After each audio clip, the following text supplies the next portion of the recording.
ముచ్చట్లు రాజన్న ముచ్చట్లు.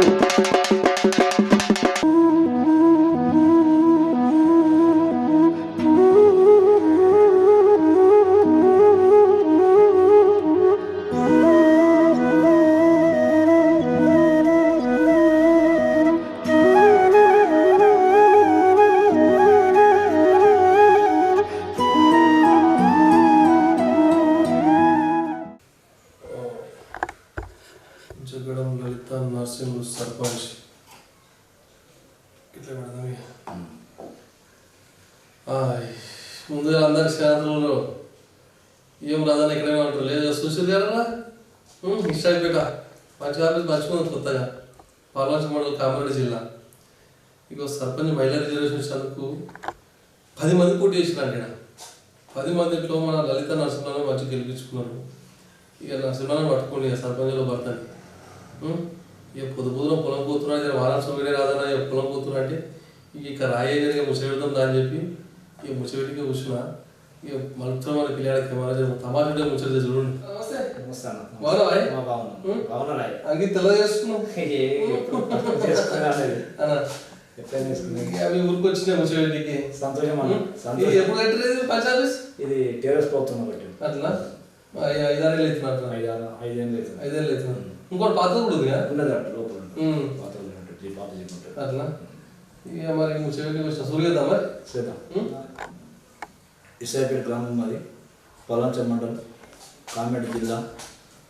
మా ఇసాపేట గ్రామంలో మహిళా రిజర్వేషన్ వచ్చినందుకు మా గ్రామస్తులకు అందరికి ధన్యవాదాలు. ఈ 10 మంది పోటీ చేసినా కానీ మమ్మల్ని గుర్తించి మేము కష్టజీవి అని ఇవాళ ఓసారి ఓడిపోవడం జరిగింది సర్పంచ్ చేసి. అదే గుర్తించి కష్టజీవి కష్టాల సుఖాలు తెలిస్తే ఈ మనిషిని గెలిపించుకుందామని 10 మందిలో మా గ్రామస్తులకు అందరూ కలిసి నన్ను ఎన్నుకోవడం జరిగింది. అందరికీ ఇసాపేట గ్రామస్తులు అందరికి పేరు పేరున నమస్కారాలు. మరి రాజకీయ ప్రసంగం పెట్టొస్తుంది. రాజకీయ ప్రసంగం అంటే నాకు ఓటు వచ్చిన నుంచి నేను కాంగ్రెస్ పార్టీలోనే ఉన్నా.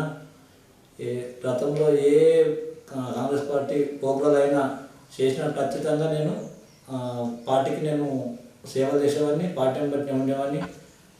గతంలో ఎడ్లరాజిరెడ్డి పోటీ చేసినప్పుడు తెలంగాణ ఉద్యమంలో సుతా నా ఎడ్లు బండి కట్టి ఇసాపేట గ్రామంలో ఎడ్లరాజిరెడ్డి గారికి ఎడ్ల బండి మీద ఊరేగింపు చేసడం జరిగింది. అట్లాగే ఊరేగింపు చాలా బ్రహ్మాండంగా నా రథం లెక్క తయారు చేసి ఎడ్ల బండి ఎడ్లరాజిరెడ్డిని ఊరేగింపించడం అనేది. కానీ షెడ్యూల్ సార్ తోటే నేను మొత్తం మీద ఎక్కడ ఏ ప్రోగ్రామ్ చేసినా సార్ దగ్గరికి నేను వెళ్ళేవాడిని, సార్ దగ్గర బట్టినే ఉండేవాడిని.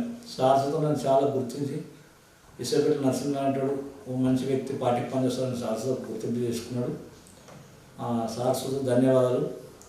ఈ నా కోట ఖర్చు నుంచి అన్న మొత్తం ఇంకా వేరే పార్టీకి నేను ఓటేసింది కాదు. ఏదైనా కాంగ్రెస్ పార్టీకి ఓటేసినా కాంగ్రెస్ పార్టీతో ఉన్నా కాంగ్రెస్ పార్టీ వాళ్ళనే నాకు ఇంత గుర్తింపు వచ్చింది. ఇసాపేటలో నా రాజకీయ ప్రసంగం అడిగిన స్టార్ట్ అయినా నరసింహ మరి సర్పంచ్గా మహిళా రిజర్వేషన్ అవడం వల్ల మేడం పోటీ చేపిస్తే మరి అమ్మని పోటీ చేసినప్పుడు విలేజ్ ఇంటికి ప్రచారం చేస్తారు. కానీ ఏ సమస్య చెప్పి ప్రజలు అన్న ఏదైనా కష్టం సుఖమైనా ఏ హాస్పిటల్కైనా ఏదైనా కష్ట సుఖం ఉంటే నేను మీ వెన్నంటూ ఉంటా. ఎనీ టైం నేను ఇసాపేటలో ఉండేవాడిని. మీ కష్ట సుఖాలు తెలుసు కాబట్టి మీరు పేరున అందరూ నాకు అక్కలు వరుసలు అన్నలు వన్నెలు ఇట్లా అన్ని పేరున అందరు పేర్ల దగ్గర పోయి అందరికీ అన్న ఒకసారి నాకు అవకాశం ఇవ్వండి, ఆ వదిలే నాకు అవకాశం ఇవ్వండి, అక్క నాకు అవకాశం ఇవ్వండి అని ఇంటింటికి గడప ప్రచారం చేసి అందరినీ మనసులో అందరినీ దగ్గరకు పోయి మీ కష్టాలు సుఖాలు నేను మీ ఎంబడి ఉంటాను తీరుస్తాను. సరే విలేజ్కి సంబంధించిన ఏదన్నా మనకు కాంగ్రెస్ పార్టీ ప్రభుత్వం ఉంది, సార్ ఉన్నాడు, సిపి సాబ్ ఉన్నాడు, అక్కడికి వెళ్తే మాకు నిధులైనా ఇవ్వగలుగుతాడని అట్లాగే అటువంటి హామీలు అటువంటి చెప్పుకుంటూ నేను ప్రచారం చేసుకొని మా ఓటర్ను అరికట్టుకోవడం అయింది. అట్లాగే నాకు ఓటర్స్తో చాలా సహకరించారు. చెప్పండి ఎలక్షన్ ఖర్చు బాగా రావచ్చు. 10 మంది పోటీ చేసిన నాకు దయతోటి ఏం చాయ్ పాలు అట్లా లేదు అంత నా కష్టమేదో గుర్తించారు. నాకు మరో ఇంకోటి నా కొడుకులు లేరు, నా ఇద్దరు బిడ్డలు. నాకు ఇద్దరు బిడ్డలు పెళ్లి చేసిన, ఒక ఊరికి ఇచ్చిన, ఒక దుమ్మలకి ఇచ్చిన. నా కష్టం సుఖం అంతా గ్రామస్తులకు తెలుసు కాబట్టి మరి ఏదన్నా నా కొడుకులు ఏం లేరు, నాకు సంపాదన ఉన్నకాడికి నాకు ల్యాండ్ ఉంది సరిపోతుంది.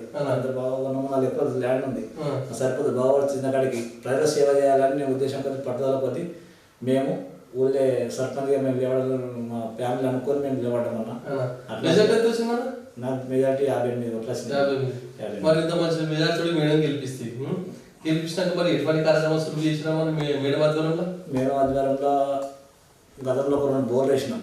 మొన్న బోర్ సక్సెస్ బాగుంటుంది అనమాట. ప్రజల మా ఊరు సహకారంతో మొన్న పెద్ద కార్యక్రమం చేసినాం. గుళ్ళు కట్టుకున్నాం, పోషమ్మ గుళ్ళు అంటే అదొక కార్యక్రమం చేసుకుని ఘనంగా ఇదే మా ప్రజలను సహకరించి ప్రజలతోటే ఒక గుళ్ళు కార్యక్రమం చేసుకున్నాం. ఇంకా ముందు మా కొన్ని కార్యక్రమాలు కావాలని మేము సార్ దగ్గర వెళ్తున్నాం. మా విలేజ్కి డ్రైనేజ్ అది లేదు, ప్రాబ్లం ఉందని తిరుగుతున్నాం. మా ఈ సేపేటను గుర్తించుకోవాలని మేము కోరుకుంటున్నాం అన్న. ఖచ్చితంగా అన్న